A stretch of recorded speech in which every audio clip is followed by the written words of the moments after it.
Ah, my good and dear friends. This is Londo Molare, and I'm watching the Bad News Bards on Tennessee Tabletop Tavern.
Well, hello, Cam. Well, good evening to you, Death Angel Shadow. How are we doing? I'm doing okay. Doing any gaming this past week? Well, yeah, I guess you could call it that. Maybe we less said the better, but um, I did as far as role playing. That's all I did. I did a little board gaming this week, and Did you? I'm kind of cranking up to try and get some other games to the table I haven't played in a while. So Well, that's cool. That's cool. I let's see, what have I done? Been prepping for a game for tomorrow night. Gonna be first time running Shadow Dark. Actually, first time running a game in 5 years. 5 years. So well, you had graciously invited me to play, and I did. I thought I needed to decline due to my current schedule. Um, but hey, maybe you clear out the cobwebs, and maybe I come in on your next go round. Okay. Well, we can definitely look at that.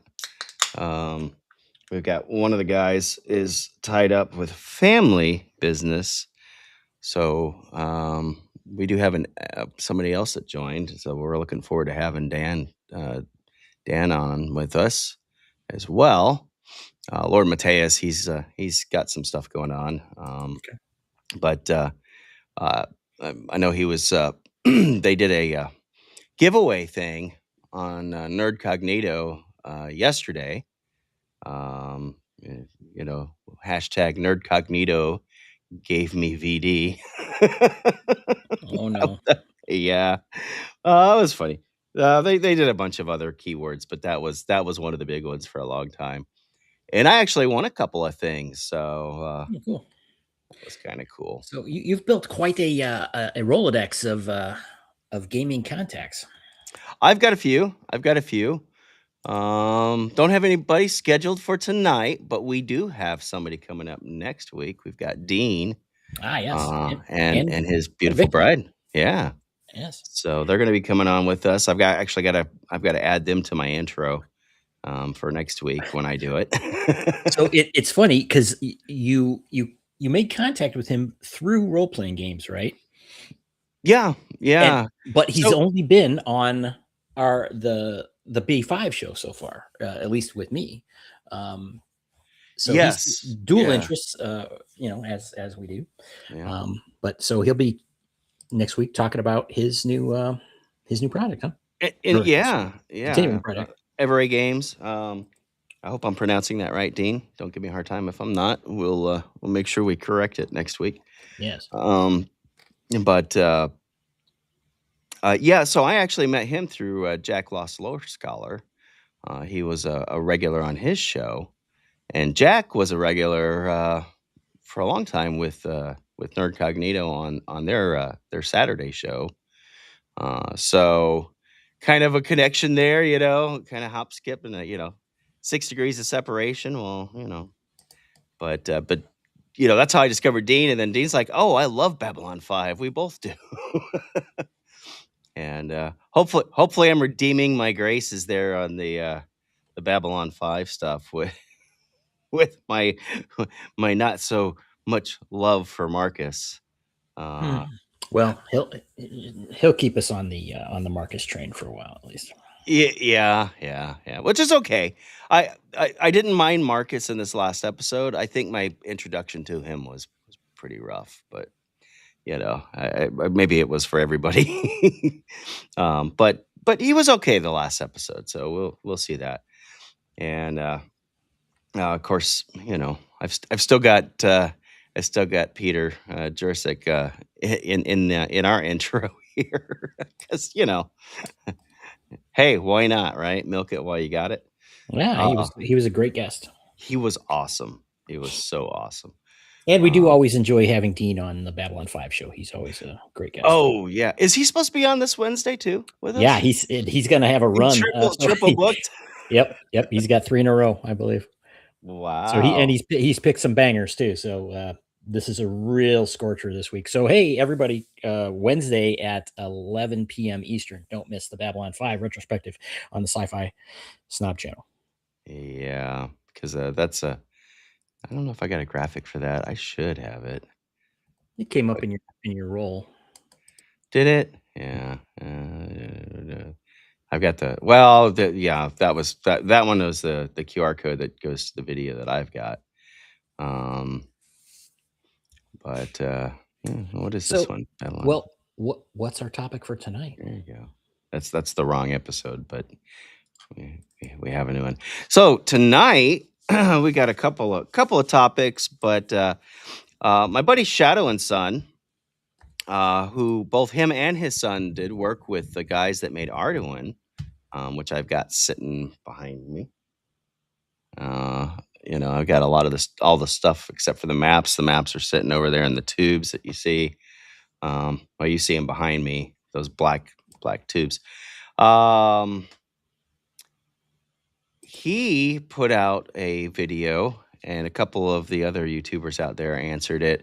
Wanted to know people's top 10 television shows that were a big influence on their lives. And I thought about it, and I'm like, well, I'll probably do a video with the top 10, but I thought, what about the top games, not necessarily top 10 or top 5 or whatever, but the top TV shows that you and I would each like to play a tabletop role-playing game in that universe or in that type of universe at the very least. So, and you gave me quite a list, and I've got a whole list myself. So well, you know what? I would have had an easier time with it actually if we had TV and movies, because I have a fairly long list of movie-inspired role-playing games that I've played over the years. Yeah. I mean, I've got a bunch of them that I wrote down that I thought, yeah, these are games these are things I'd really kind of like to, I've got an influence list, but also some that I'd really like to play. Well, should we jump into it? Yeah. Why don't you kick it off, because you've got a list here. So why don't you start off with the first one on your list? Because a lot of yours are not on my list, except for that couple of them. 2 of them are. Okay. Well, the first one I will start off with. Okay, so just again, since I like talking about background stuff, a lot of the games that I played throughout my life were homebrew games. I started off, I'll just keep this brief, with basic D&D, AD&D, first edition, and then I went into a long period of homebrew games with the gaming group that I did. So we had all kinds of different games, over 20 different games as I recall. But one of the ones that I was interested in the the glory days of the mid '80s was Thundercats. I liked the show when I was a youngster, and I'm like, that would make a cool role playing game. And being used to, making games and such, I did work on one, but never got it to the table.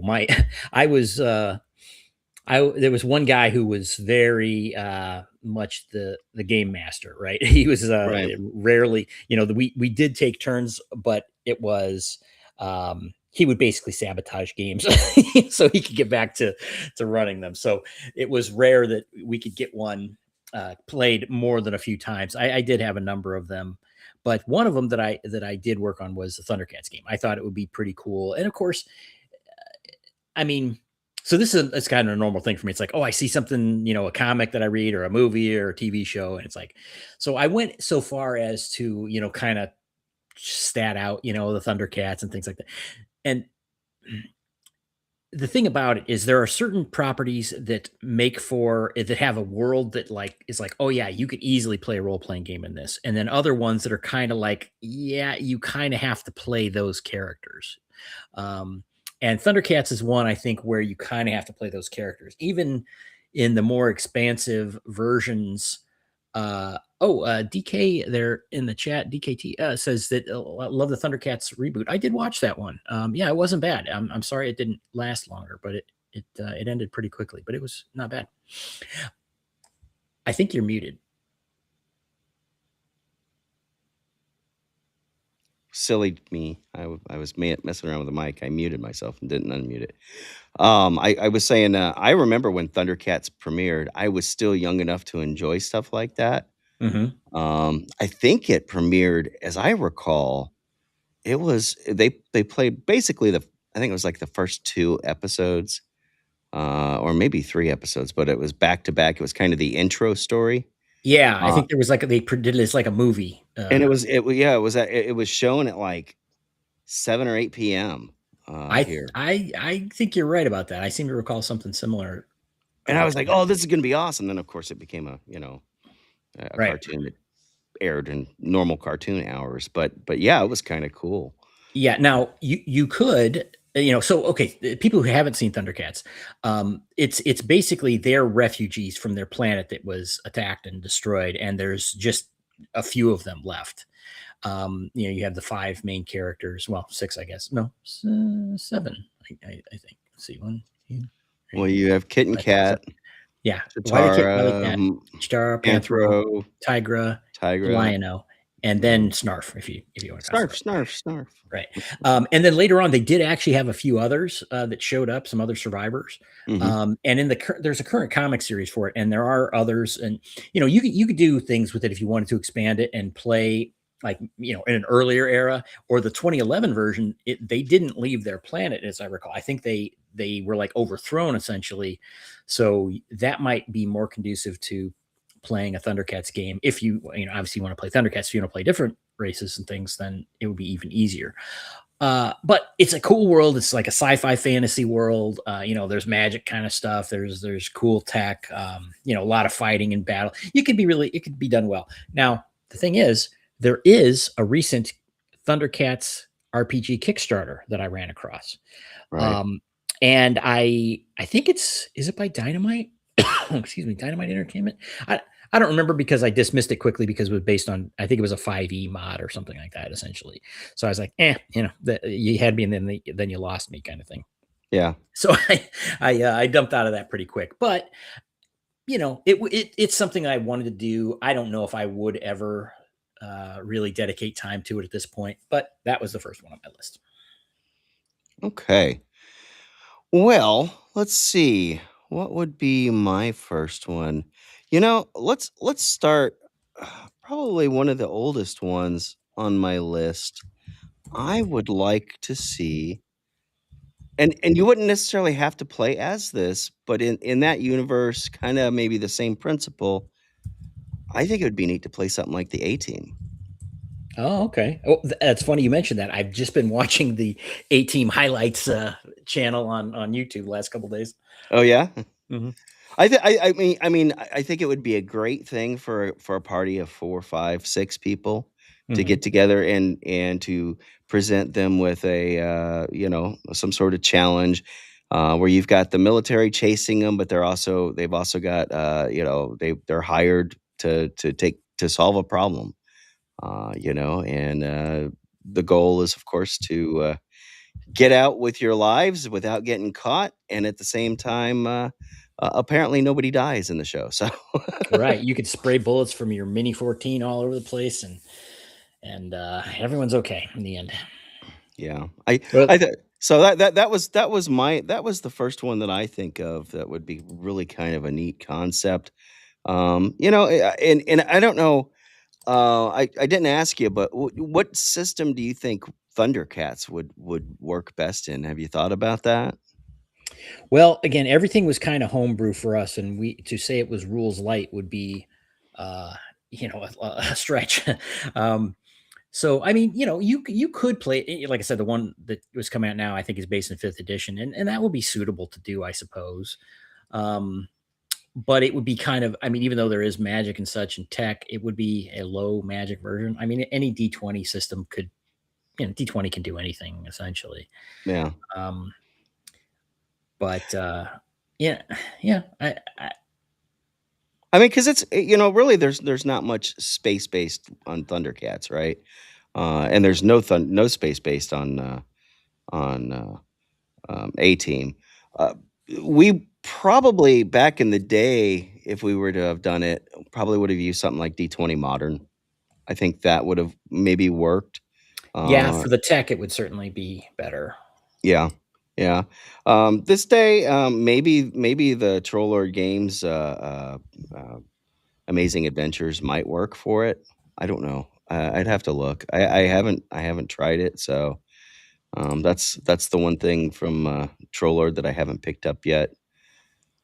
So I've heard some people that like it and some people that don't like it. So Hmm. AD&D second edition, Chris Moneymaker, my buddy here not too far away from me, also in East Tennessee, who's a huge Dark Sun fan, said he'd do second edition. What do you think about Hmm. that? I don't know, that wouldn't strike me as the first. It wouldn't be the first thing that came to mind. To me, I know there were a lot of things with the splat books in AD&D, and Dark Sun actually did have some other wild options and such, but it doesn't strike me as the most flexible system. It seemed like it was, it really wanted to kind of cut out a lot of stuff and be restrictive. Yeah, Uh, well, at least at the beginning. I guess by the end, when it was the 2.5, then you were off to the races. But um, just as a base system, I don't know. I'm not sure how well that would translate. yeah. But I mean, it's a core as a core game. It would still work, but I think you'd have to add a lot. Um, Have have you ever heard of a show called Reboot? I have no, not. no, I don't Hmm, think so. that's interesting. I don't know if it's a U.S. production or something that made it around. Maybe you can tell us more about it, or we can check it out at some point. Um, that would be kind of interesting. Let's see. All right. So what's the next on your list after Thundercats? Okay, I'm just going in order here from what I had. Well, hold on. Let Sure. me Yeah. double Go. check that I sent you. I'll do it in the order I sent you. Just double checking here. That's fine. Okay, so the second one I had on my list was Star Wars (parentheses Rebels), and that is to say the rebellion era of Star Wars Mhm. would be the favorite thing. And I said Rebels because it was a TV show, so I'm kind of sneaking it in there a little bit. Yeah. Yeah. I got you. But I would still prefer that to Clone Wars era. You could do a Clone Wars one, certainly, but and this is one of the games that we played in my old game group in the in the 80s. Um, and let me think about that. I think it was pre Heir to the Empire, because there was a lot of stuff that we just made up on our own. It was after the who made the original game? Was it Mayfair or am I? No, West End Games. West End Games made the D6 Star Oh Wars game. wow. Yeah. Yeah. That was out at the time, I know, because I used some of that stuff as a source book, but we didn't play that system necessarily.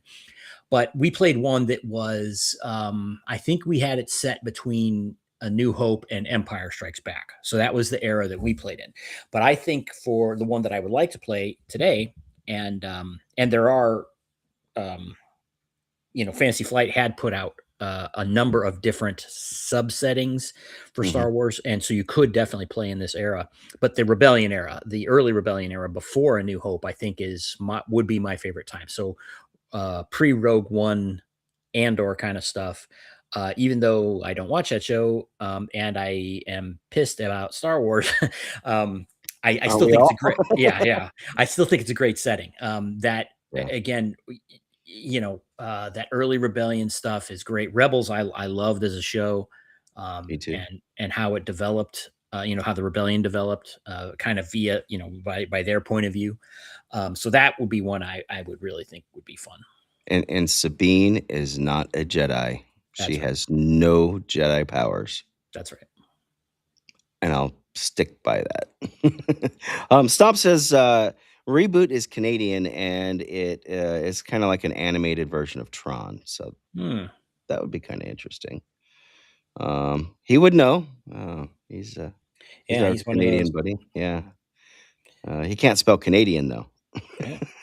Well, he can't pronounce it either. Probably he has some trouble. Yeah. Those Canadians. He says it's Canadane. Maybe that's French. The Canadane, yes. He speaks French, I think, doesn't he? You got me. Okay, so what about you? You have any interest in Star Wars? Actually, Rebels is a great thing. I always wanted to play in the underworld. I always thought playing. I thought that would be kind of a fun thing to do. Having a crew, and Rebels, that time frame fits in certainly. Trying to outrun the blockades from the Empire and this and that and the other, and I mean that would be kind of cool. I think it's especially good, even though Rebels did not satisfy me on this particular front initially. I was very disappointed that they got into the Jedi stuff so heavily. Having like Kanan was an ex-Padawan, and that it's like, okay, that's fine. But then Ezra, oh look, he also just happens to be. It's like they couldn't do one thing without focusing on the Jedi, And again, I don't mind it being out there kind of in a light way, and I still like the show. Don't get me wrong. But it's like that the era when the Jedi were basically hunted down and very rare. It's just a richer thing to do because let's be honest, they're superheroes, and they should skew any story they're in, right? It's like you drop a Jedi in there, he's superior to everybody else. I mean, it's just it really unbalances things in terms of games. Yeah. Well, and that's kind of one of the reasons, look, we all loved Luke back in the day, but I wanted to be Han. I don't know about you, but I wanted to be definitely. Han. I wanted to fly a ship like the Millennium Falcon, and kind of that seedy underbelly, kind of skirting the line and trying not to get caught. Again, there's a lot of that. Don't get caught. Survive and make money and make credits and keep it going. Right. But I always wanted to do something like that. I did like how Rebels introduced the holocrons. I thought that was kind of something neat. I don't. Well, I think the holocrons existed in novels before. Did they? Yeah. Because they were in the video games. I know they were in the video games because I did play like the one that was it BioWare put out, the Old Republic and stuff like that. So I know they had the holocrons in there. They had good ones, and they had ones from the Jedi or from the light, and one from the dark for the Sith. And of course, the Sith ones would always try and taunt people. But I thought that was kind of neat, and I just connected it to the video game. So it may have been in the novels before the video game. That's certainly possible. You know what? I will let you go on to your next one. I will look at. Now I'm curious for what the first. I'm going to say it was Dark Empire, but I'm just going to lay down that bet. But I will look it up while you're going on to your next. Okay. Let's see. One that I think that would be fun to play.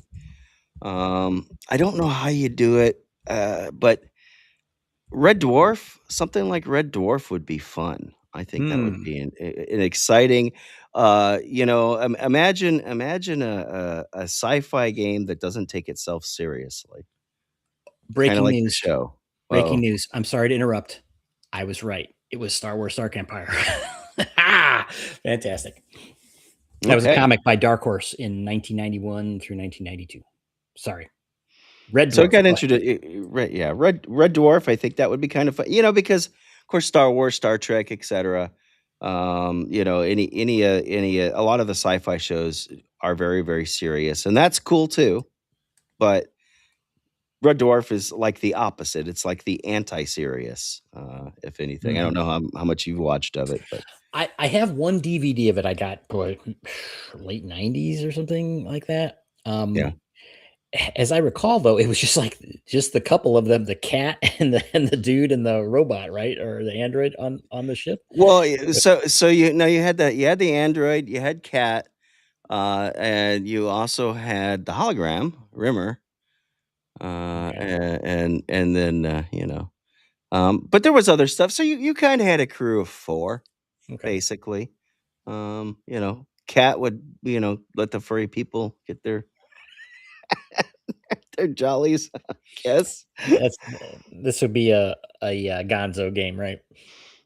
Oh, definitely. Yeah, yeah, because Lister was his own grandfather. So, Oh, so I'm sorry, spoilers on a show that came out in the 80s. 90s. What when did it come out? Was it Pretty sure it was the 90s. Yeah. You go ahead and double check. Yeah, I'll check. I hear you Googling. Yeah. 88. Okay. So, late 80s, early 90s. Yeah. I Okay. mean, it was kind of off and on and off and on and off and on. And, uh, it's funny is Shadow and Son, he mentioned that as an honorable mention for would be his show if it had more than 4 episodes a season. It did have more than 4 episodes a season. It did still conform to that weird British model, and there were some seasons where there were only a few episodes and some where there were a lot more, and, it went off the air for a couple years and then came back, and so Oddly enough, I'm told today is the 38th anniversary of Red Dwarf. oh, look at We're the that. first winner. Look at that. Wow. Wow. We're hitting So it. fortuitous timing. Yeah. Yeah. So Shadow and Sun, yeah. Yeah. We need a Red Dwarf game, man. We gotta do that. All right. What's your next one on your list? Okay, I'm gonna switch this up a little bit if you don't mind. Yeah, go ahead. I'm gonna say Star Trek. Uh, this is another game that we played in. There was a Star Trek role playing game by Mhm. FASA, I believe. There was, yeah. Um, yeah, and Maybe more than one. I had like one or two reference books from that game. And so this was a game, again, another homebrew one that we did. This was in the Next Generation era and into the Deep Space Nine era that we played this. And we played the hell out of that game. I mean, after our fantasy game, it became probably the second most popular game we played. Right. And we did have a little bit of reference material like the Starfleet technical manual, and then the Enterprise technical manual for Next Generation and such that we played, and some of the chronology books and things that we used, but a lot of it was just we just made it up wholesale. And that was a blast, getting to kick around in the Star Trek universe. One of the things, and if Jason were here, he he had the same idea that I had, and that is the Star Trek anthology series. It's such an expansive setting, a big chunk of the galaxy, and there's so much you could do with it. And all kinds of different, you could do spy games, you could do combat oriented things, wars, and in addition to the the standard exploration thing, Right. all of that stuff is available in Star Trek. And I continue to be disappointed that they can't seem to do much with it in terms of expanding beyond a pretty narrow focus. But that's what was great about role playing, is we did all kinds of cool stuff in that world, and had a great time with it. So now recently I've been kind of digging into Star Trek a little bit more, and I was thinking that playing a game, I was kind of thinking maybe learning to play Starfleet Battles, which is another really old game. And apparently it's still supported to some degree. But whatever genre or whatever type of game I played, I kind of have been interested in the era between the original series and Next Generation. So after the Star Trek original cast movies and before Next Generation. There's a lot of cool stuff that happens there, like when they have the first war with Cardassians, and and a lot of cool stuff. Like kind of the Klingons, becoming allies, and a lot of neat stuff in there for the Enterprise B and C eras. So I think that would be super fun. And of course, there are several, or have been several, role-playing games since the FASA version. I know there was one put out by Last Unicorn Games, which I have a little bit of. And then who's the company that Modifius, I think, puts out a current one right now. Oh, yeah. Okay. So. Okay. I have not played any of the Star Trek or the Star Wars games for that matter. So I know they can get pretty technical and pretty detail oriented. Have you played the Star Trek game, or is it something that you would still like to play it? Have I played any published ones, you're saying? Yeah. No, I haven't. I downloaded some of the stuff for the Modifius one, and like their free sample game, or like beginner game or whatever. But I haven't had a chance to play it. I would jump at the chance though, if we knew somebody who would run that. Would run it? Yeah, I would totally try that. Okay. All right. So yeah, because I hadn't heard of this other one. We'll get to that one in a minute. My next one that I think would be kind of fun to play. Well, I guess we can go with one that I really would like to. I think would be exciting, and I think it's on your list. So maybe we'll should we save that one, or should we go ahead and talk about Firefly now? Oh, you said it. Okay, now you got to talk about it. Yeah. So I shocking think, everyone. You shocked me when you put that one down. I was like, wait a second, but I hate Firefly.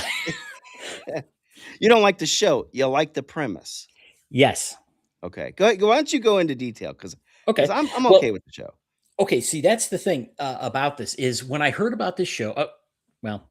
I was a huge fan of Buffy the Vampire Slayer and Angel. I thought those I really enjoyed those shows. Well, at least most of Buffy the Vampire Slayer. Well, maybe a little less than most, but a lot of it. I was really into that show, and I liked Angel. And this is before Joss Whedon kind of became unpersoned by Hollywood for being a bad boy, naughty boy.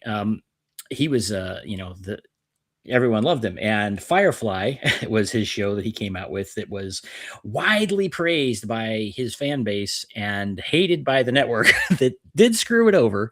It was jacked around by Fox. But when I heard about it, I was like, okay, this premise seems cool. I like this whole thing.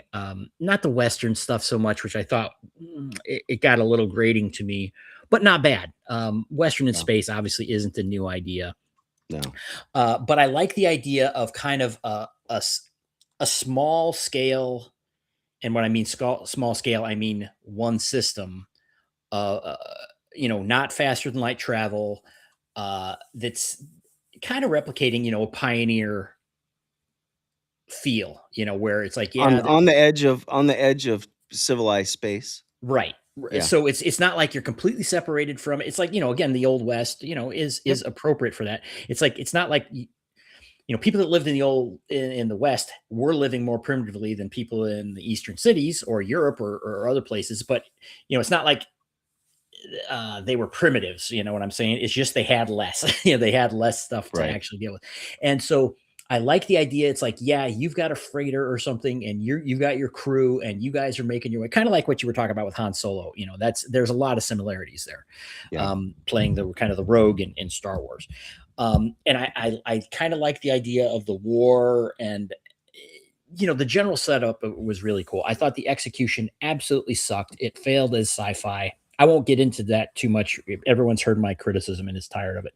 But as a setting, it allows these things where you can freewheel. It's basically adventuring, right? What they're doing, they're going around, they're doing jobs, sometimes they're doing criminals, they're looting this or that, they're taking a shipment somewhere, they're dealing with a political power once in a while. Right. It's very analogous to a D&D adventure kind of thing, in a different setting where you've got space travel and other cool stuff. And I also do admit that I kind of like the mix of technology levels where you're traveling around a solar system, a star system, and but you're also using gunpowder weapons in some cases.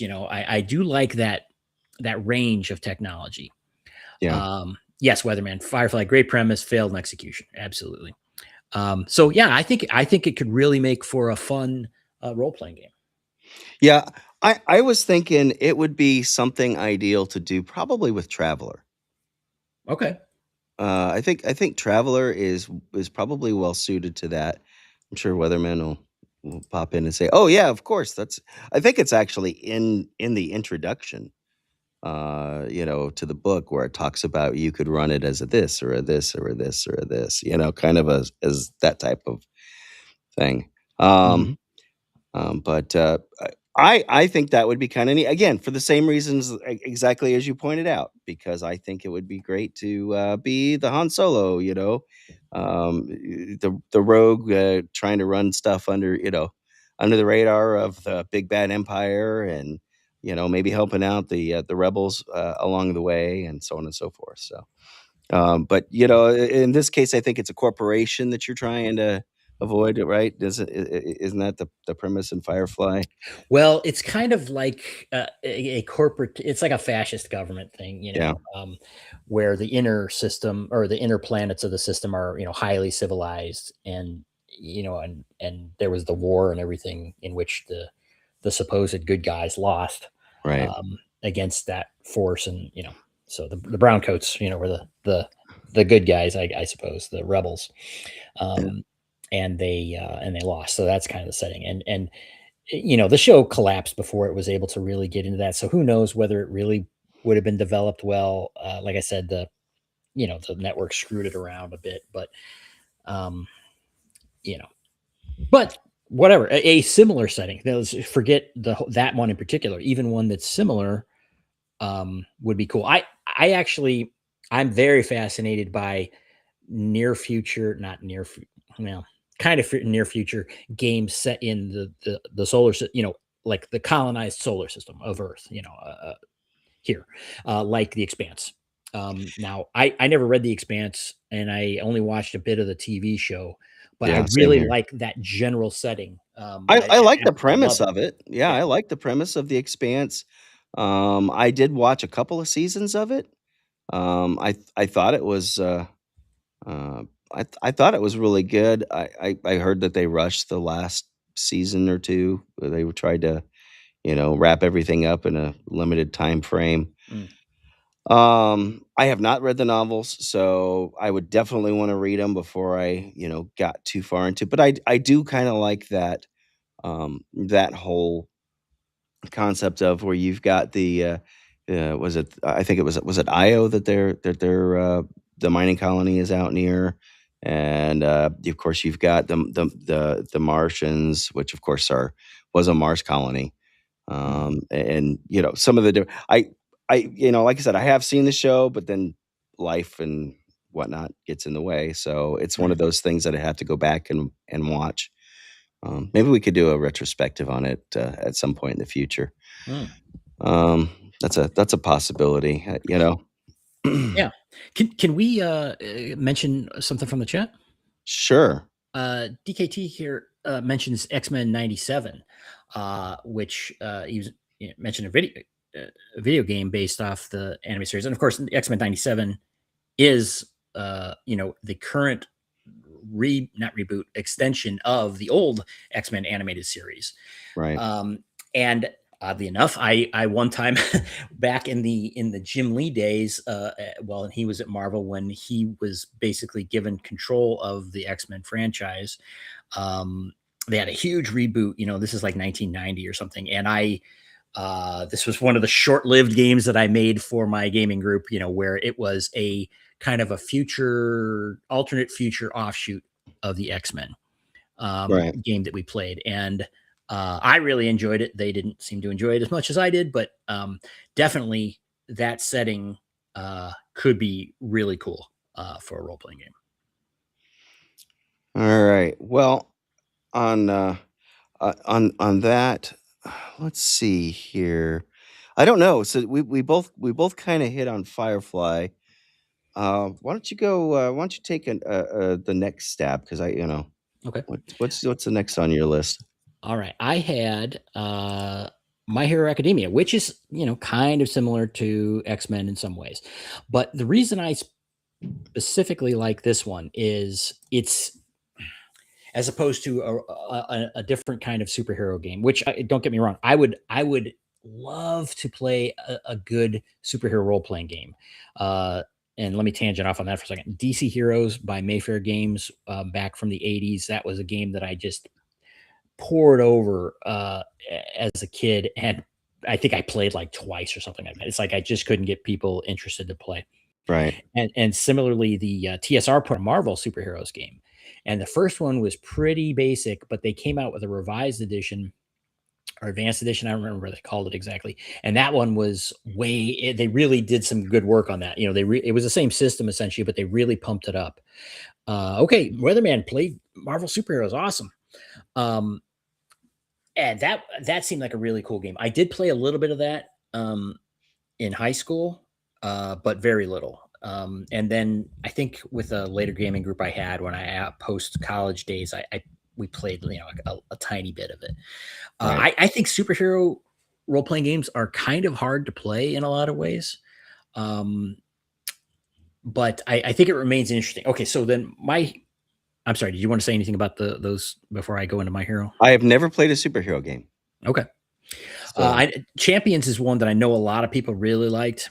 Very detailed. I think famous for having extremely complex character building, as I recall. Okay. I never played that. I never played Champions myself, but My Hero Academia. Why I think it is a good option is because if people haven't seen it, is a manga and anime, from Japan, and in my opinion, it has picked up the ball and ran with it, and was an excellent classic superhero kind of setting. Where it's like you were actually seeing superhero action in the way it should be done. Whereas modern U.S. superhero stuff is all a bunch of navel gazing, crybaby crap, if I'm being blunt, for the most part, and they've lost the plot literally and figuratively. But My Hero really understood it well, and it's one of these things that the story, while I enjoyed it, it became too narrow and too focused for my preference. I would have liked it to broaden out a little bit, and it became too extreme also. But playing in that world, okay, I'll talk about that in a second. But okay, so the world, I think it's something like 80% of people have some sort of superpower. That's a lot. Yeah, it's unusual if you don't. They call them quirks. So a lot of people might be something like extremely minor. And in fact, most people have extremely minor powers that are just kind of like, oh, that's they could do something like you could light your finger on fire or something like that. But then you have in the era where the story takes place, it's kind of far into it, and so they've developed a system where basically you have heroes that are fighting against other there you go other super powered people, because obviously someone, you don't need to have a bunch of people that have it. You get one bad guy that's got some kind of dangerous power, and he could wreak havoc on the world. Right. so they have heroes. So it has developed into kind of a superhero world where it's very common and like they're I don't know. Have you ever seen any My Hero or read it? I've never heard of it. Okay. Oh, really? It's super popular. It's like a normie anime kind of thing. It's pretty. That's the word. That's Yeah. the word why I probably haven't seen it. Okay. Don't tell Madman now, because he'd be like, "Oh, you need to watch that one too." He's Well, got a whole he's got he's a list of stuff for me. he's talked about it before. I know he liked it. So um, so it's just you could do all kinds of things with it's like you could do crime stories where you're because like the police are part of this too. It's like and there's all these rules. Again, it's very Japanese in this sense where it's like, okay, these are the rules. You do this, and they're not just like the cops. It's like the cops still have their job, and heroes do this, and it's very strict, and so on and so forth. But then they have a spinoff to it called Vigilantes, which is about people that aren't registered. Because like all the heroes are like registered. It's like you got to go through training and get licensed and all this stuff. Again, because it's very dangerous. It makes sense to some degree. Right. Um, but I like it because you could they do a very good job of coming up with different powers in there, and it's like, oh, this character has this power and they look really cool and unique. And one of the most fun things about superhero stories, in my opinion, is that you have a power and then a creative writer comes up with interesting things you can do with it. And the best example I've ever seen of this is the old school Flash comics. Flash has super speed. He could do that and he could phase through walls and he's got kind of a limited thing, but it was like every issue was him doing some kind of creative thing with super speed to defeat the villain who has some kind of crazy, way to fight, the hot guy, the cold guy, the guy that uses mirrors and all these different things. And in terms of a role-playing game, players having that challenge where it's like, yeah, you've got kind of a narrow and power, maybe you create it yourself and everything, and using the tricks for it creatively rather than just being, oh, I'm Superman, I do whatever, because I'm just overpowered. Having that kind of low level superpower, I think, could make for a extremely fun kind of game. Yeah. Well, okay. If I was to put something superhero on my list, and this is on my list of shows that I like, but I'm like, I don't know how I would play a game based on it because again, I've never played any superhero RPGs, tabletop RPGs. I mean, I played a couple of console games, Spider-Man and stuff like that, but that's about it. I think it would be kind of neat to do something along the lines of Greatest American Hero or Hmm. Condor Man, something along that line. Maybe putting them in the same universe where you're kind of the unsuspecting superhero, or you got this thing and you don't know what to do with it. You lost the instruction manual, you know. Mm-hmm. That would be kind of I think that would be kind of interesting, and maybe that's the type of character I would play if I did a superhero game. Because I really like that. What do you think about Vampire Hunter D? I want to pronounce that H fight Chris Estad. Sorry, man. I don't know. I recall seeing it a long time ago, and I don't remember enough about the setting. I don't know. I just don't know that much about it, I'm afraid. All right. Well, since somebody mentioned vampires, and you already alluded to this, Mm-hmm. you know where I'm going, right? If you saw my intro, Yes. if you paid any attention to the style of fonts, and I kind of combine the two here. Buffy and Angel would love to play in that type of universe. Yes. Okay.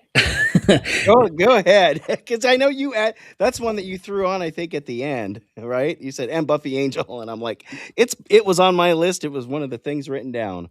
Yes. Okay. I've already done this. Back again this is in the third edition era of DC. I played a D20 Modern game where, again, being a huge fan of those shows, I played a game, and what I decided to do was base it so the characters were part of the Watchers Council before they made the Watchers Council into the patriarchy, who's an enemy, and all this BS. It's like, yeah, these guys are kind of watching over, the Slayer is off, there's only one Slayer, right? And she's doing her thing, and you have the actual literal Watcher doing that, but the Watchers Council, it's like, what's going on in the rest of the world? The Watcher's watching the Watcher? Well, not. What are they doing? What are they doing to keep the rest of the world safe? Was the whole thing. It's like, they're this ancient secret society essentially, and they had mentioned things like there are alchemists. They are, some of them use magic. They these other things, and then you could be a scholar, or you could just be a guard. It's like, someone else. There's other supernatural things going on around the world. The Slayer can't be everywhere, right? Well, and how often did we actually see Buffy outside of Sunnydale? Almost never. Yeah. So all the vampires in the world are in Sunnydale? Well, yeah. So the thing was that it was a hotspot. Sunnydale was the Hellmouth. Because the Hellmouth, that's where most stuff was happening. But clearly, there were other stories where things were happening around the rest of the world. Right. And obviously, vampires came from different places and are in different places.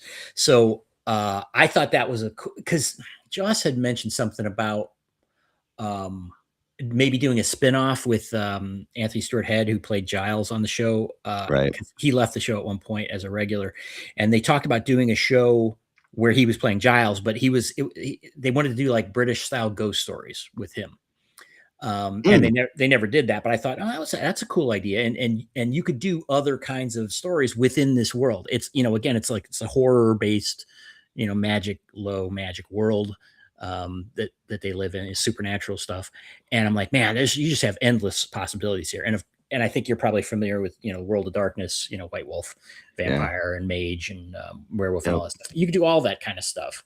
And maybe that would have been the better system to use. But I don't know, that's kind of setting specific, a lot of it. So I decided to use D20 Modern.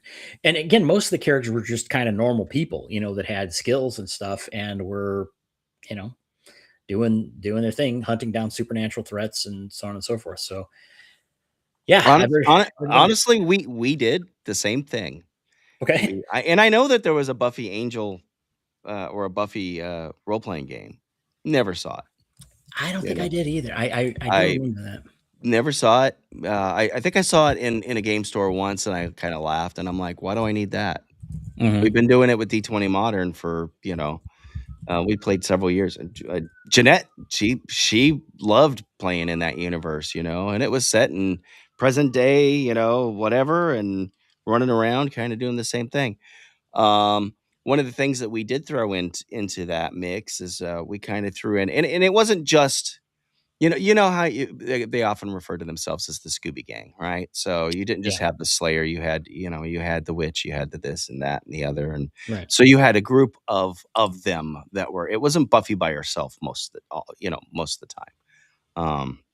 I was occasionally when she had to be the fight the big bad or whatever, but it usually was a team effort. And so that was one of the things that did that. But we threw in Constantine into that mix. So I kind of give that an honorable mention because we kind of threw that universe in, kind of an amalgamation of things, which leads me to another one that is on my list, very, very high up, by the way, that I would love to play in, and that would be Supernatural. I would love to play a game based in the supernatural. Maybe even throw in the whole Buffy Angelverse, mix it up with the supernatural universe.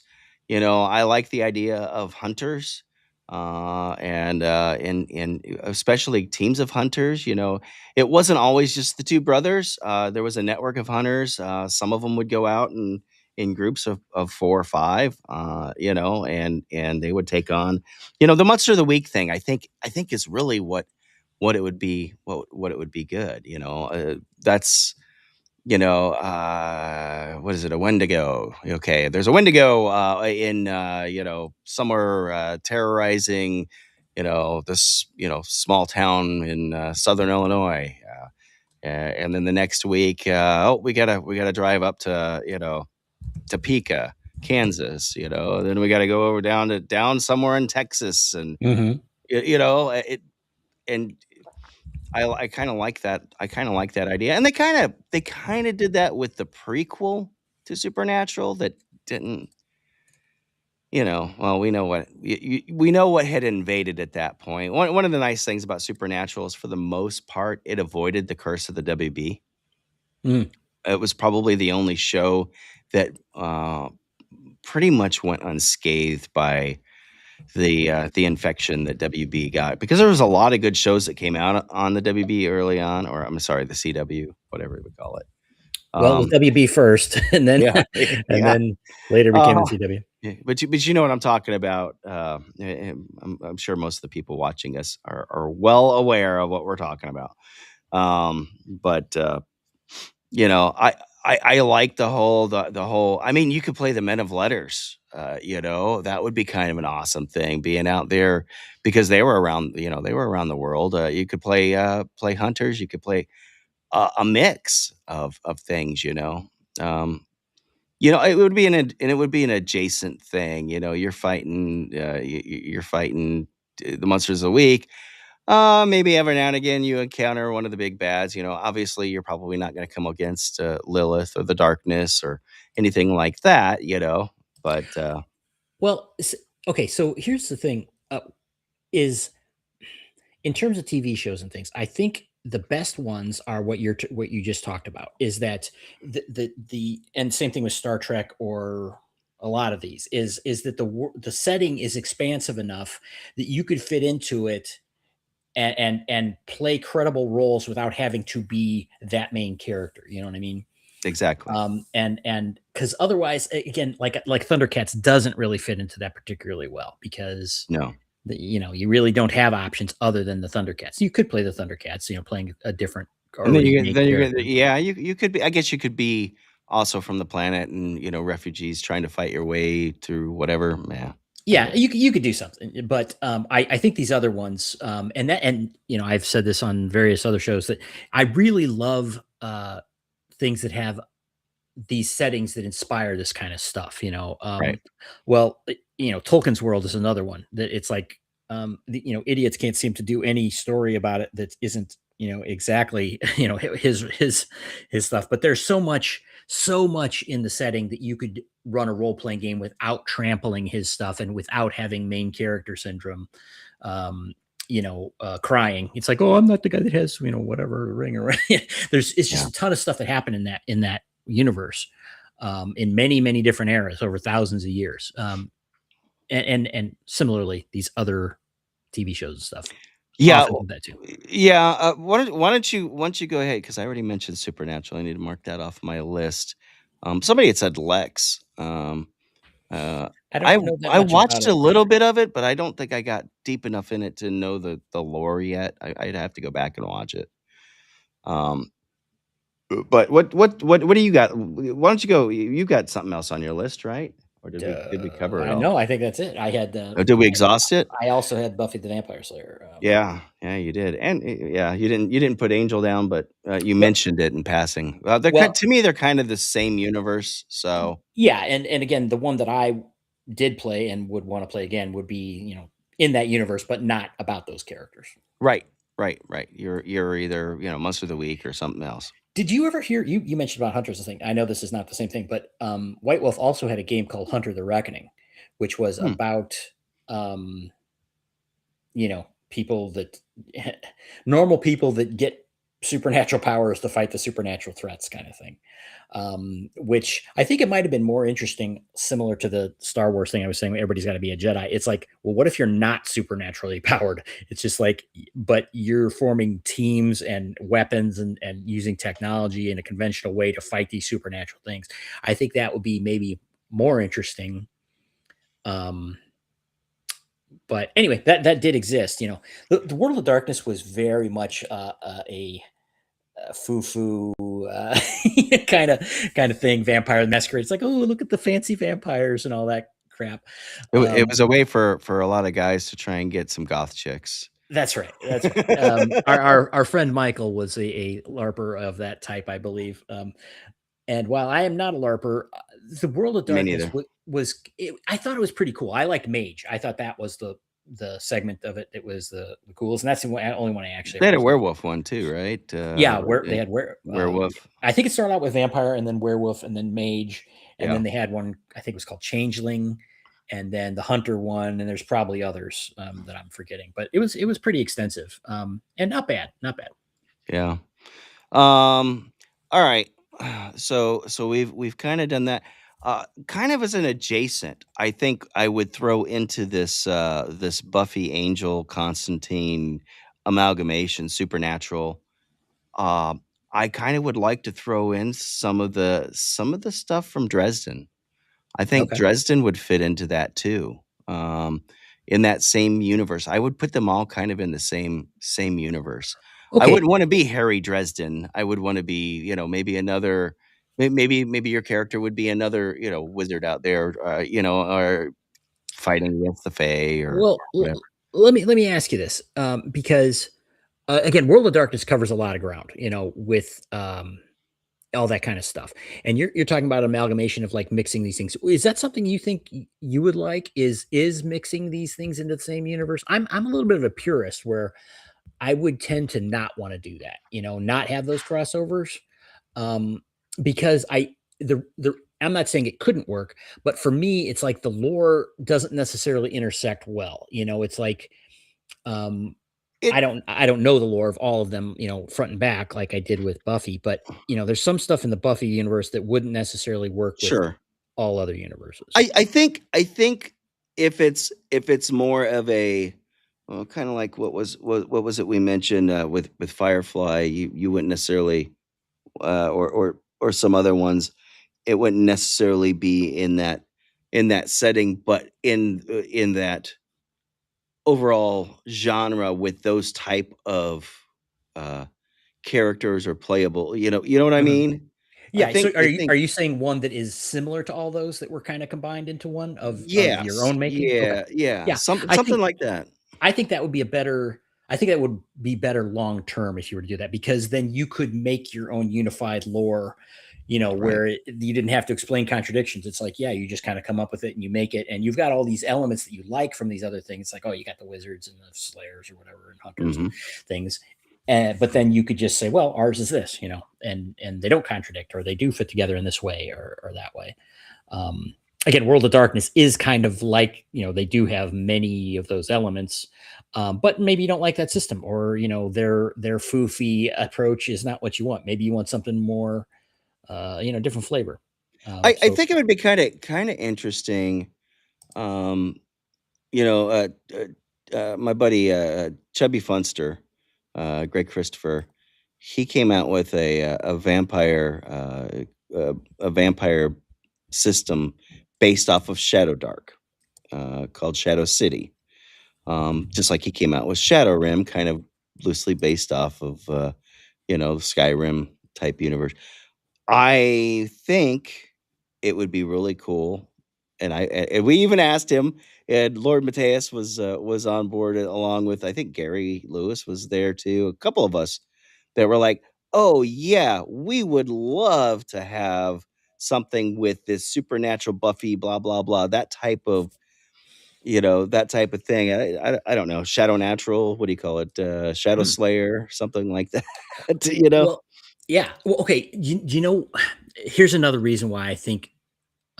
Okay, someone just said Friday the 13th or Sliders. Yeah, that could be cool too. Sliders would be interesting.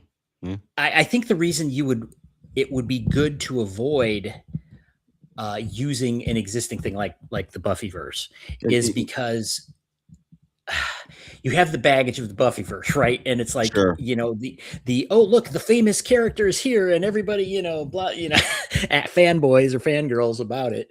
And it's like, I mean, you run into the same thing with Star Trek. It's like, oh my gosh, you ran into Picard, isn't that special? It's like, yeah, okay, but Wesley Crusher saves the effing ship yet again. Yeah, and it could go both ways. You can have cool things like that, but if you have people that tend to fanboy out and do stupid things because it's like, well, who cares about Captain Picard if you're a captain of a starship. It's not like you're going to fangirl about Picard. You know what I'm saying? It's like, uh, you know, um, but that's not a big deal one way or another. Incidentally, yeah, yes, Flint Fireforge has joined us, guest of the show, friend of the show. Thank Yeah, you. man. Hey, Flint, how you doing, buddy? Warehouse 13. Warehouse 13. I like that one. That one is not on my list, and that is a good one. I do like that one. I should add that right down. Warehouse 13. Now Warehouse 13 did a crossover with oh, what was the name of the show, man? I'm blanking out on it. Who was in it? The cop was on his way from something else to something else and winds up in the town with Eureka. Oh, okay. Eureka and Warehouse 13 are in the same universe. So I it would be kind of neat to be at like Warehouse, 14 or 17 or whatever, you know, and being part of a team that had to go out and do stuff. I could see that. That would be kind of cool. That would be good.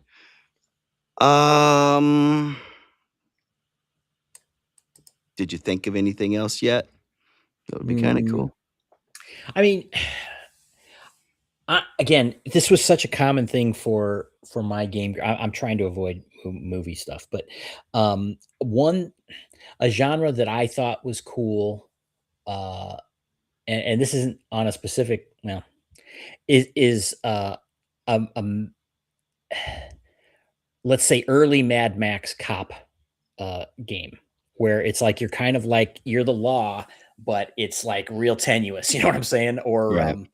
Judge Dredd's probably a little too specific and extreme, but something like that, where we played several cop games. A lot, it's like a futuristic cop game was one of them that we played, that had flavors like Blade Runner, but it wasn't thematic, meaning it wasn't Right. the Blade Runner, but it was very much inspired by that aesthetic.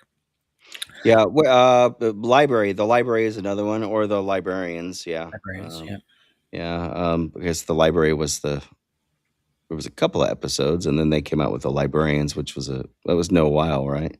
That was in Yeah. was in all of those, right? But he kind of was off and on again in the librarians. He was just pretty much there to kick it off, and then would occasionally show up. And it was a group of new librarians that were learning the ropes, so to speak. I was talking to a friend of mine about this evening before the show, obviously, and he mentioned he's watching Fallout currently. Fallout There is currently a humble bundle for the Fallout RPG. Okay. It's and if you spend the $25, you get all the STLs too. So if you've got a 3D printer, you can print a lot of the stuff too. I thought about getting it just for the STLs because I think it's literally $25. The only downside is, and I learned this yesterday on the Nerd Cognito thing because the subject came up. The only downside is they are donating to the ACLU.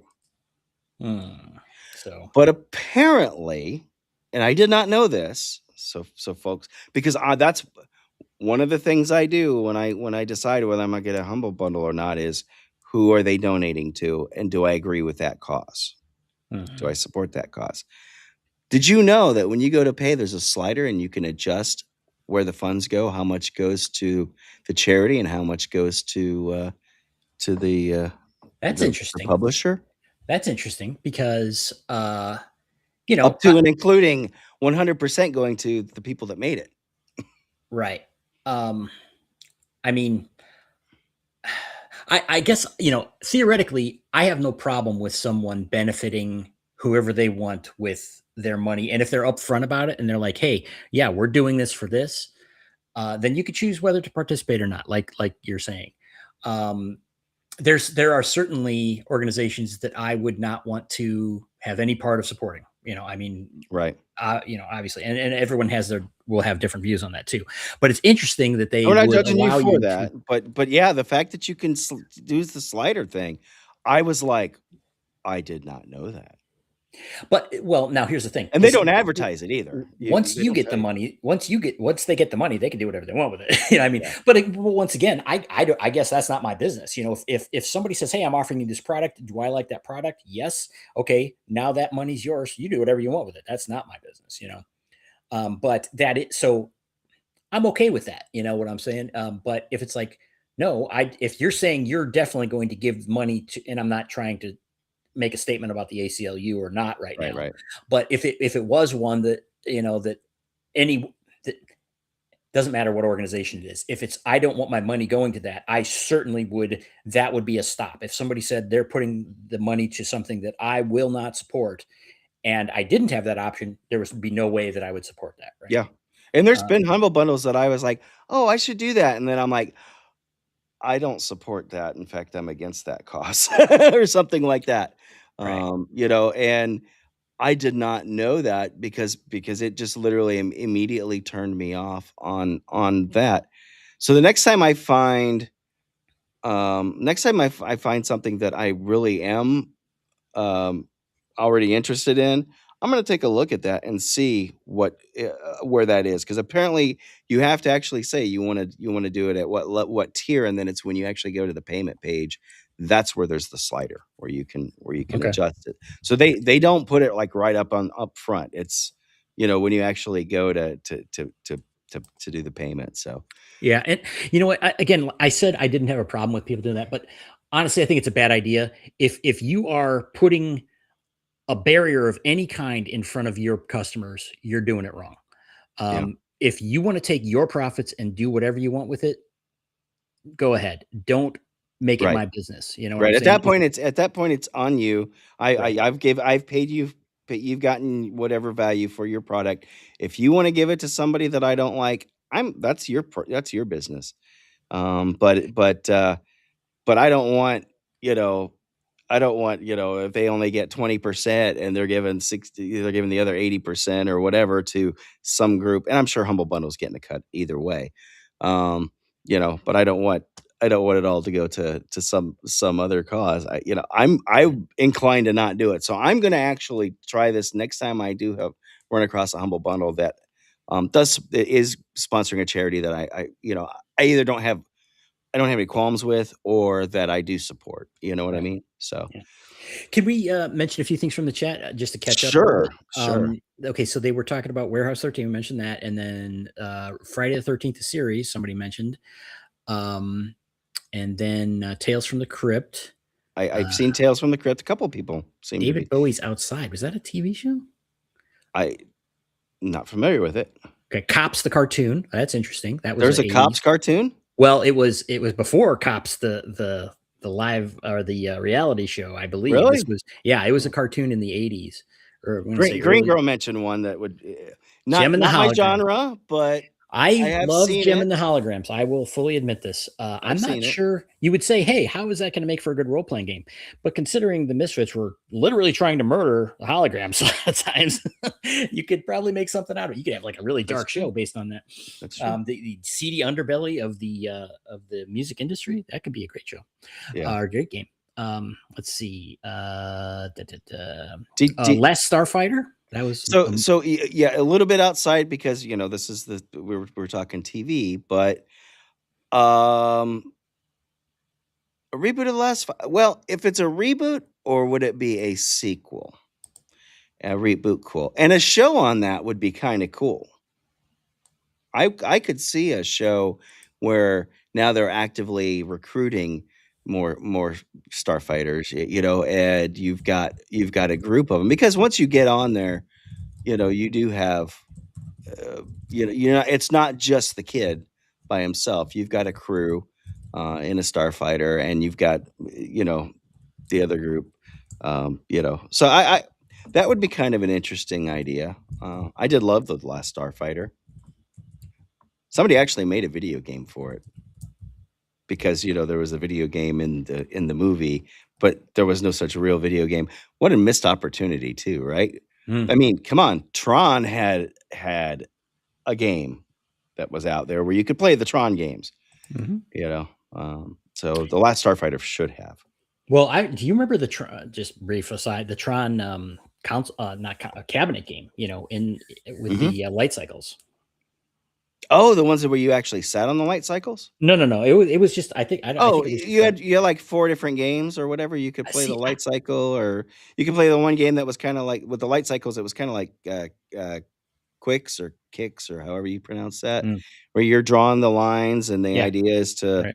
yeah, or snake or what? Remember the old blue phones that the brick phones that you could hit somebody upside the head with and still make a phone call. Yeah. They had that snake game where it would keep on getting longer and longer, and then you would. Right. Well, yeah. I could. That's what that. But I think there was like multiple games on Tron.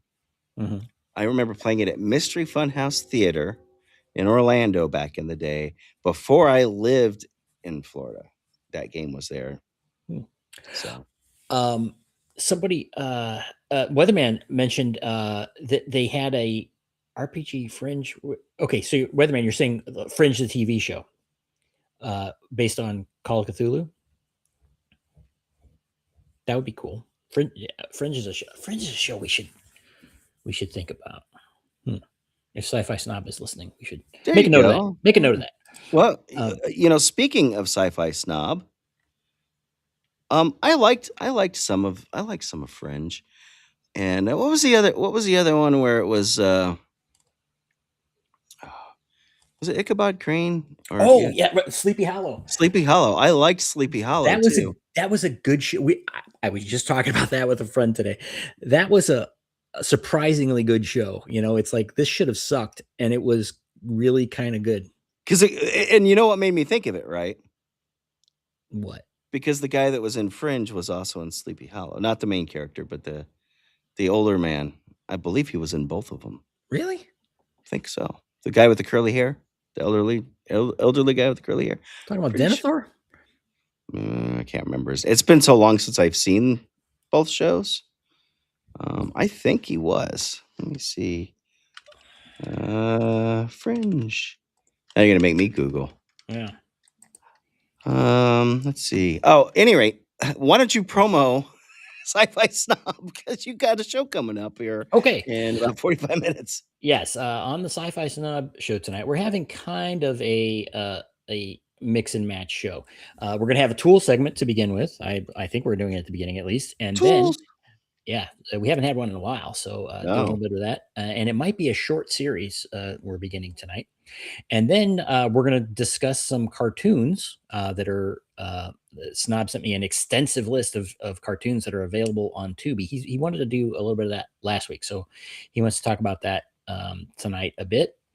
And then talking about a few things we might have coming up as well. So kind of a hangout because we're burned out. And then, but next week we will have movie night. So for those of you on the Sci-Fi Snob Discord, you can vote. And I forget what we're voting between. It was, Zardoz and Outland. Both starring Sean Connery. Well, so that should be fun. Okay. I thought we were going to see Zardoz, but just if somebody swooped in at the last moment and changed, swung the ballot over. What's the vote right now? There's still time to vote. No. I'm talking about the last time that the last time. When we ended up watching Damnation Alley, which you sure you didn't want to see Sean Connery and running around in his skivvies? Yeah. Oh, you know what? I was just looking at someone. I'm sorry. I forgot who mentioned it. It might have been DKT. Mentioned the He-Man, the Masters of the Universe, as a setting for RPGs. That would be kind of interesting. I thought about that a little bit recently. That could be a cool one. Again, it's another one of these science fantasy kinds of mixes. But there's a lot of cool stuff in there. a lot of stuff maybe that isn't that clear. Sometimes the lore is not so even, but someone could form that up and make a cool show about it. That would be cool. By the way, yes, it was John Noble, Denethor, from Lord of the Rings. That a lot of people know him, but he was in both Fringe and Sleepy Hollow. I don't remember him in Sleepy Hollow. I'm pretty sure I watched the whole show. Yeah, he was even in a season 3 interview. Apparently, that's on YouTube somewhere. I'd like to watch that again. That would be I would like to go back and rewatch that. Yeah. Oh yeah. It'd be nice if they were available. Yeah, he was in Sleepy Hollow from 2013 to 2017. I think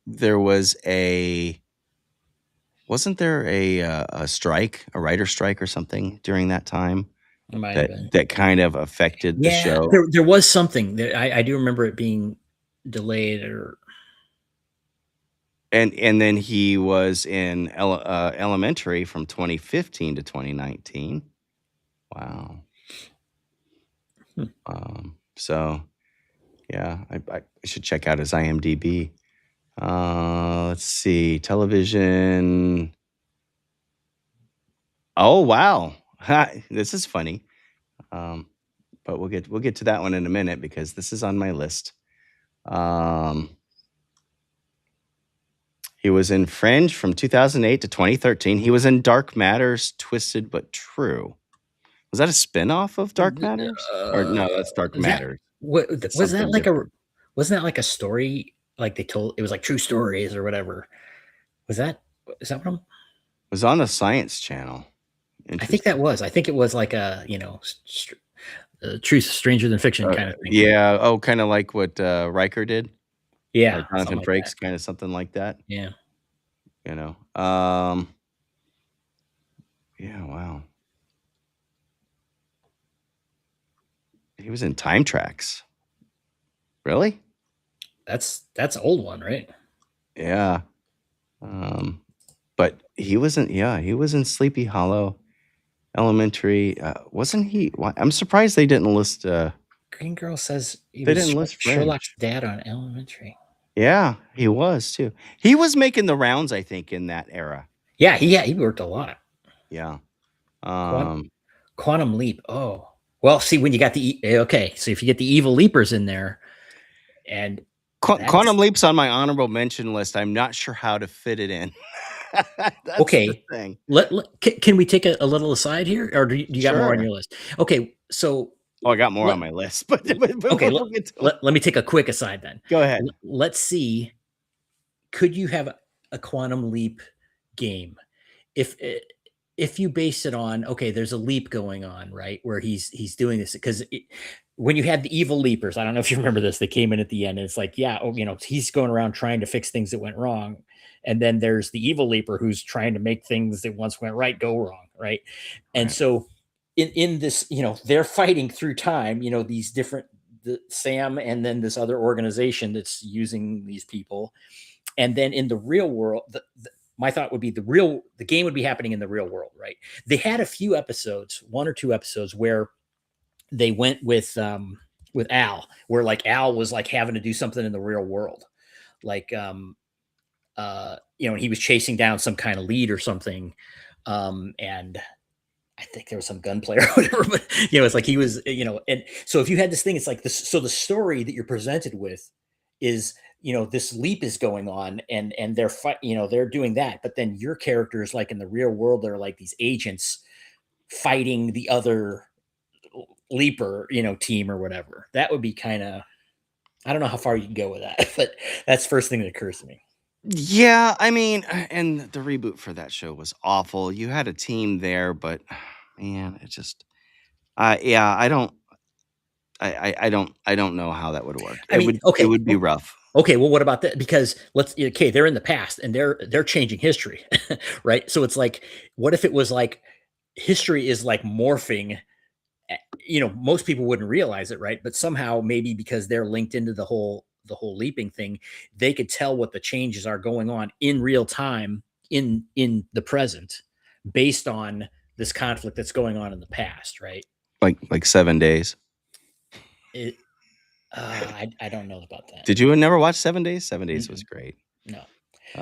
There was another one that NBC had done it was kind of cool, where you had a team that would go back in time, and they would fix stuff. But there was a spin-off team that stole their ship, so they had to use the original prototype to go back, and it was a whole thing. And they would they would dress in period, and so they used like a costuming department. Hmm. It was kind of interesting. Noble, so Fringe ran from 2008 to 2013, and Sleepy Hollow started in 2013 and ran to 2017. He was in 22 episodes. Hmm. But in that he So did a clearly, couple of I need to watch yeah. more carefully. Yeah, 'Cause I yeah. don't remember. Oh, well, that's what because I watched both shows and they were both on the same network. And so it was kind of like, for me, he went from one show to the next, Mhm. you know? But then I think they killed him off after the first season, or something happened to him after the Mm. first season. He was only in 22 episodes. So I don't know, but the show lasted 4 years. Again, maybe a writer strike again. I don't know. Those damn writer strikes. Now that whether I mention that, Fringe could be really cool because again, when they had the whole thing between the two worlds and all that, and that could be really cool, like secret agent, dark war going on behind the scenes, that no one else knows about, kind of thing. That could be really cool. He was even in Legends of Tomorrow. 7 Mhm. episodes. Oh, sorry to hear that. Yeah, well, that show started off all right. Yeah. But that was when,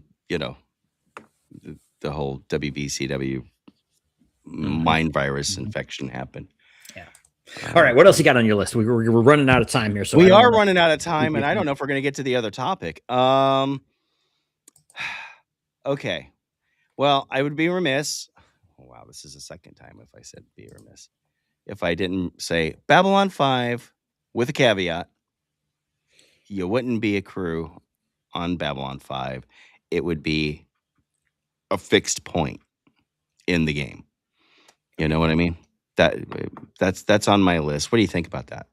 Well, there were, I think, two different Babylon 5 role playing games, and the one that I've got wasn't particularly good. I never played it. I've got a tabletop game, but it's not I don't think it's a role playing game. It's like the combat. That's what I Yeah. picked up. Remember, I found a couple of books Mhm. before. Yeah. Yeah, I have some. I have the box set of the miniature space game, and also the card game, which we were talking about at some point once we got past some spoilers. But the I think what would be interesting for that one is if you were playing Rangers. That would definitely be that would be one of them. I was thinking again, going back to the same trope, being being a crew running back and forth, and trying to avoid getting involved in the conflict between the Mhm. Centauri and the Narn, or the Or Shadow and the you you know could just be the crew of the Icarus. yeah, you could. Well, as long as you're not part of the Agamemnon phenomenon, Right.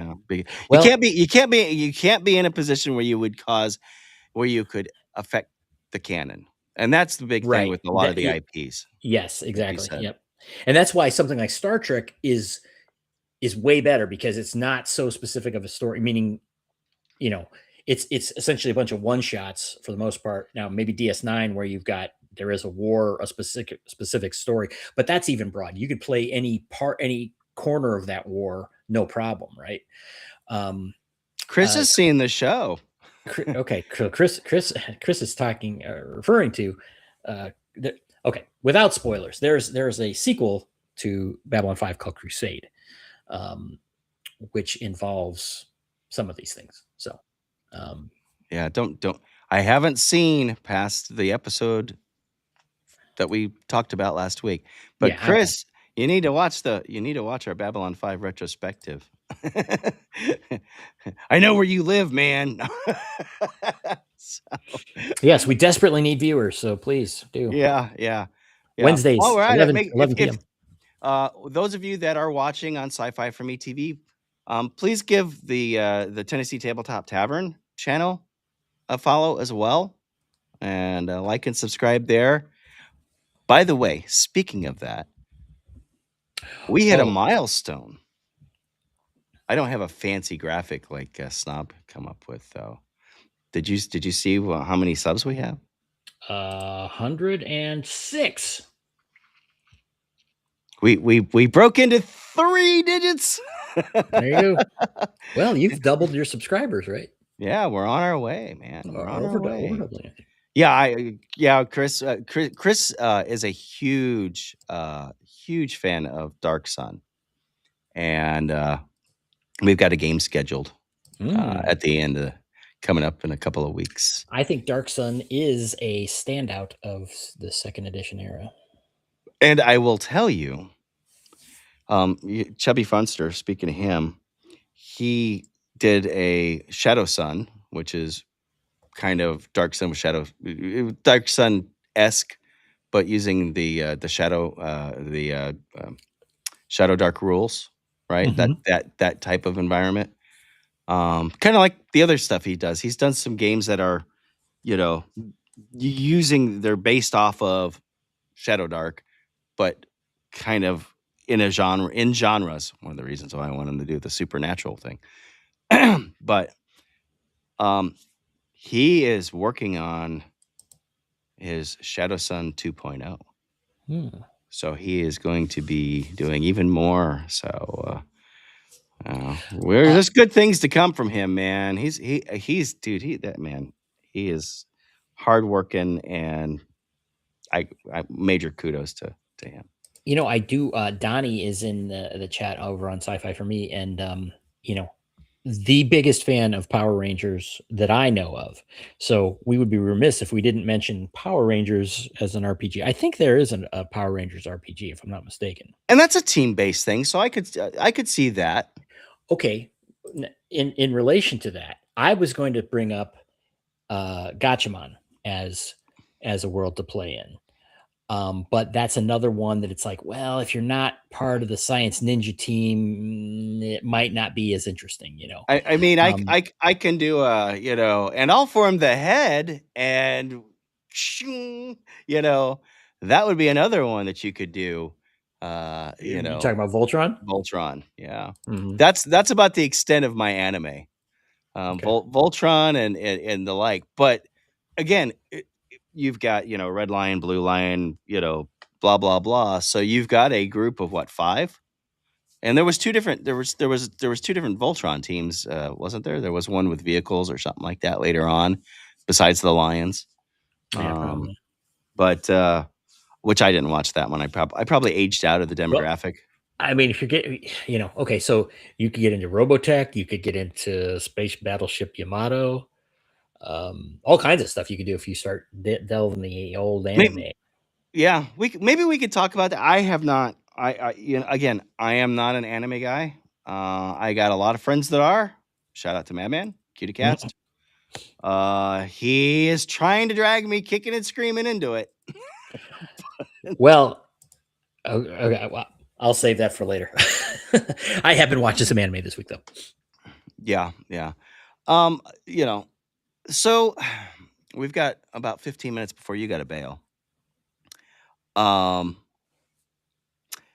I was saving this one for last. I pretty much, we have tried it. The whole Stargate universe. SG-1. Is there a published version of this? There is a Stargate book out that you can buy. I'm not sure what system it's based on. My buddy Shane had gotten it. He'd gotten in on the Kickstarter before he passed away, and I never got to see the book. I don't know what happened to it, what became of it. But he was in on that Kickstarter, and from what I understand, it fulfilled and everything like that. I don't know what system it is. Okay. We did our own. We, again, D20 Modern. We used D20 Modern and took our knowledge and of the shows because we watched all of them. Even Universe. Yes, I liked Universe. Most of Okay. it. Just quick. There was apparently two. One by AEG, famous for Legend of the Five Rings fame, Mhm. and then another one by Wyvern Gaming. It says. Okay. Yeah, I think I had seen that there was two of them out there. It says Oh. the Wyvern one. It says it's a 5e OGL variant. Okay.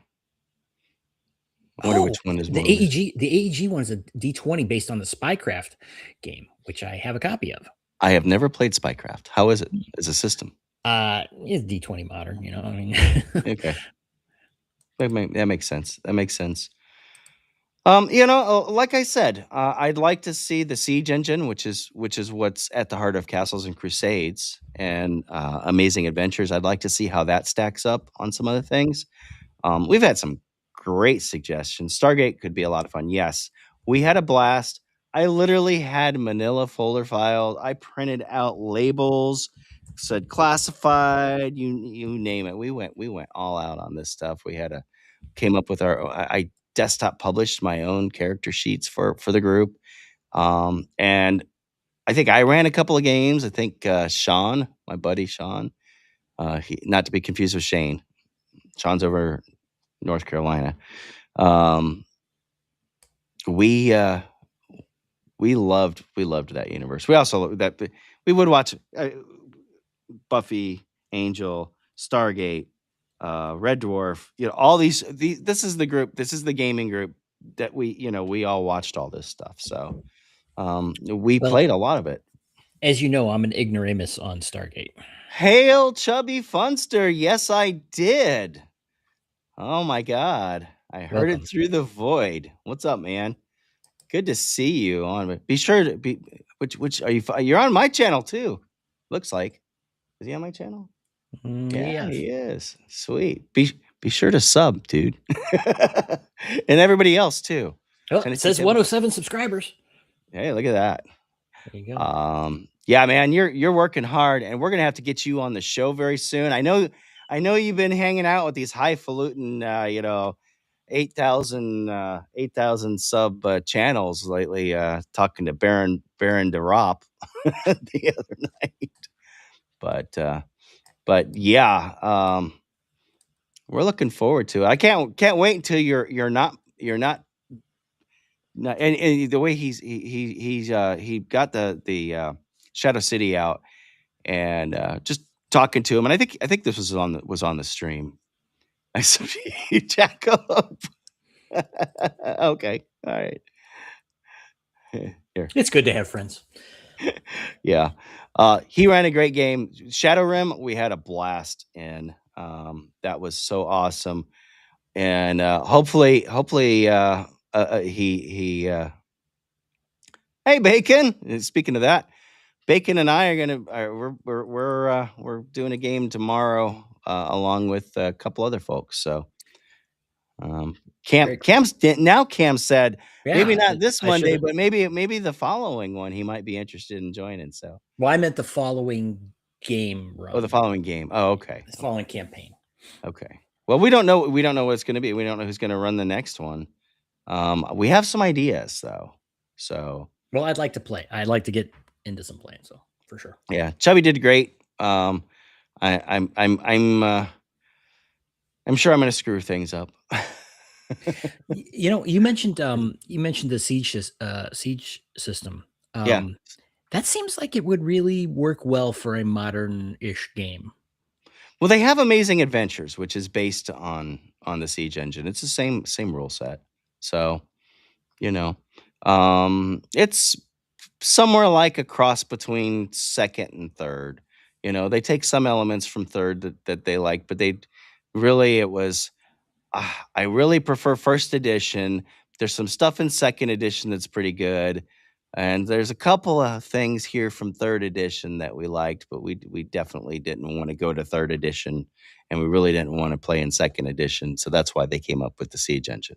Mm-hmm. that's kind of the way. Hey, I'd like to note Weatherman gifted a membership over on Sci-Fi for me. He did. Thank you. Let's see. Let's give him the credit for that. Gifted one. Grumpy Gus level 2, man. And that was CC Karaoke. So congratulations, CC Karaoke.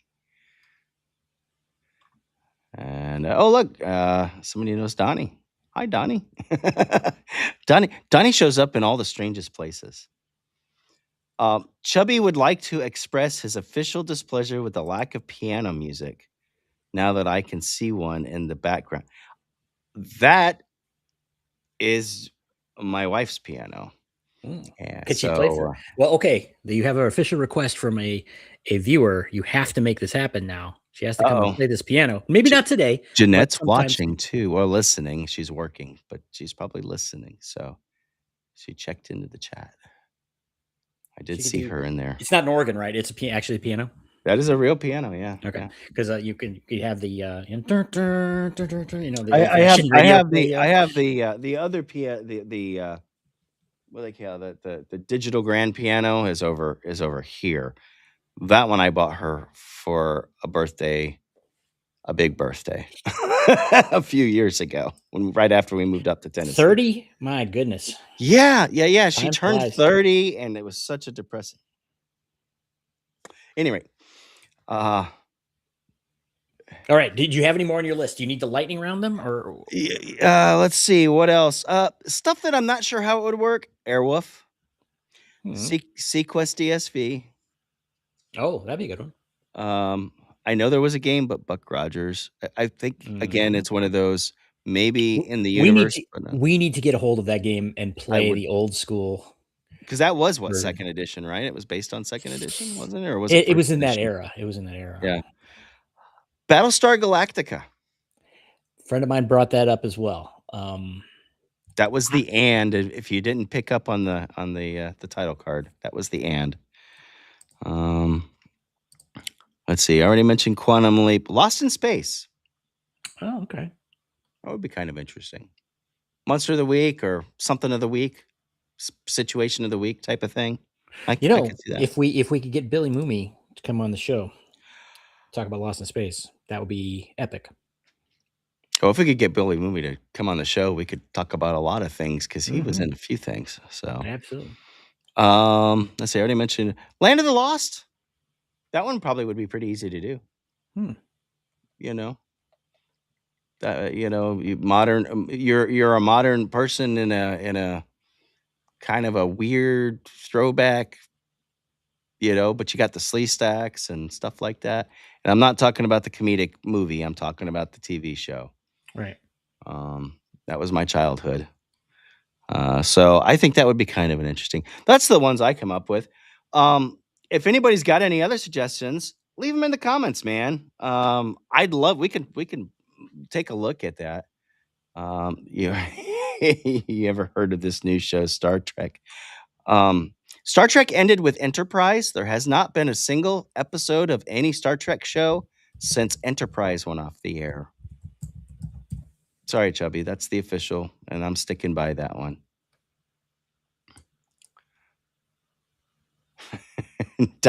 Donnie, congratulations, man. Okay, your Sea Ducks won. Okay. I didn't get to tell you earlier because I was on my phone. It was too much to swipe. But congratulations on the Sea Ducks. Everything's coming up, Donnie. And, we just have to mention him. Any rate, all right, guys. So we are about 15 minutes out. I think we're going to have to talk about the 6th edition stuff, the rumors at some point in the future, huh? Another 6th edition? So RPG Pundit has inside information. Doesn't know if it's true or not, but supposedly Ed Greenwood, who created the Forgotten Realms, as well as Hickman,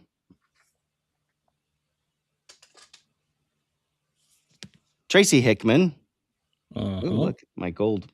This is the new book that just came out too. It was delivered like a couple of days ago. It's not a new book. It's a reprint. It's the twins story, basically. Dragonlance Legends. Yeah, it's Time of the Twins, War of the Twins, and Test of the Twins. I have not finished the first book, but I do have it, Flint. Look at that. I've got it. It's in my hot little hand. And it's Great- actually big enough to Great read. trilogy. Good print. Not tiny mice type. As soon as I get through the 1,000 or so pages in that first book, this will be the next one that I'm reading. And I did pick up a couple of them along with the Babylon 5 minis that they're not really minis. You can't call them minis, can you? What do you call them?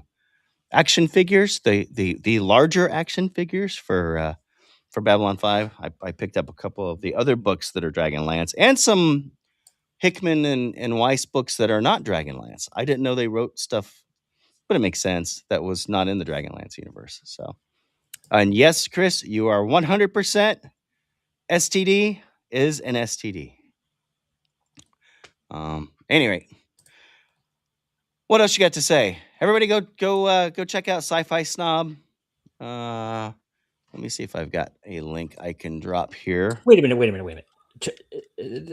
What's the rumor that Pundit is claiming that they're working on it?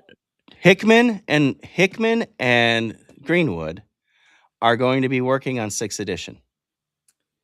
Okay. So WotC apparently is, and I think that they're panicking.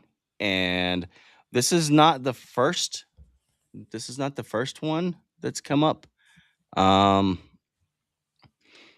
There was rumors that came around with Luke Gygax previously. Yeah, I remember that. When he was visiting the studio up in Canada, and he did play a game with the Chris Cox. Yeah. And whoever the other guy is, the guy that's now in charge of the Dungeons and Dragons. Yeah, some loop-de-loop there. But yeah. But there is actually a video game I think that they're working on. So well, Clownfish TV has I haven't watched it yet, but it was I think the title was Hasbro wants old D&D players back. And here's my answer. No. GFYS. Yeah. And kudos to Clownfish for giving it some credit. And they gave credit to RPG Pundit. Okay. And because that was the first place that I heard about this. I had seen an interview with Greyhawk Grognard with Tracy Hickman, and he did not mention it. But there have been pictures of Hickman and of I want to call him Alcide. At any rate, that one of the famous actors that's pretty in. I know who you're talking about. Yeah, I can't remember names to save my life anymore. Me neither. Okay, here's the thing. Quick comment. I hope it's not true. I don't want. I like Tracy Hickman a lot. He's a very and I got nothing against Ed Greenwood either. I hear he's a really nice guy. I don't like Forgotten Realms, as you know, and I hope that they don't involve themselves with this. I think Hasbro can burn in hell, and I should say WotC. Hasbro, I have mixed feelings on in different ways, but the D&D part of that company, I want to see them go down in flames. I want them to pay for what they've done. And the only way that I would consider this is if they came out with a public statement and said, we apologize for maligning the good names of people like Gary Gygax and Dave Arneson and everybody else. And a lot of the comments on Pundit's video are that. And on Clownfish. And and I want them to repudiate the scum that they have been catering to, that have attacked these innocent people who created the game that these people are making millions upon millions of dollars from. They besmirched the Gygax name. And nothing short of that will get them forgiveness from me. And Chubby wants them to relaunch Dark Sun later this year with everything cool removed. Right after he gets Shadow Sun revised. Oh, okay. So it's not 2.0 now. It's revised. Is that the name for it, or are you still working on it? Yes, and screw and and boxing. Chris, 100%, my friend. They Yeah. they ruined. They ignored the 50th anniversary virtually, They uh, pissed on it. and then when they came out with the book, which I've got the book over there, they tried to disassociate themselves from it. Now I Yeah, bought the book. no. There's a high bar. I won't say that they can't be forgiven because that wouldn't be too Christian of me. But let me say they need to repent for what they've done. And there's a high bar there. For forgiveness, it doesn't mean forgetting. So, yeah. I they found out with this 2024, apparently it's not doing too hot. And there's a lot of stuff The on it. bandwagon has moved on. Their little gang of freaks that they Shadow, decided. yeah, you've got Shadow Dark, you've got yes, and corporations cannot be forgiven, which is why you should support people like Chubby Funster. Good point. Do I have a, do I have his drive-through up? Let me see if I got a drive-through link for Chubby, because he's got a ton of stuff out there. PSA for people, I'm sure a lot of people who watch this show already know, you have 1,000 options, 1,000, if not more, far better options than official D&D. It's you never need to give them a dime ever. That's right. I said it. Okay. Here, Chubby, there's a link sharing out on all my streams. Check out his stuff, people. It's good. There you go. He's smart, man. Yeah, and there's again, I said 1,000. There's 10,000 independent creators out there, and find one like this gentleman, or many of our other guests that we've had on the show that put out great stuff. They're passionate about it, love role playing, and don't put barriers in front of you, the customer. Yeah. All right. Man, you only got 8 minutes to go. That's barely enough time notes. That's right. All right, guys. We're going to go ahead and roll the credits. Thanks, everybody. Like, subscribe, share, comment on the videos. I want to hear what everybody else likes. What TV shows did we miss that you'd like to hear? Yeah, thanks for the great chat. Also, you guys were really active. Yep, we appreciate it, and hopefully we'll have some good stuff to put out. So next week, Dean is going to be on from Everett Games. He's also going to be on this Wednesday on the Babylon 5 retrospective. So, and if you're really bored, you can come watch me on Sci-Fi Snob in 8 minutes, 7 minutes. So, all right, guys, everybody, good night. Rolling the credits.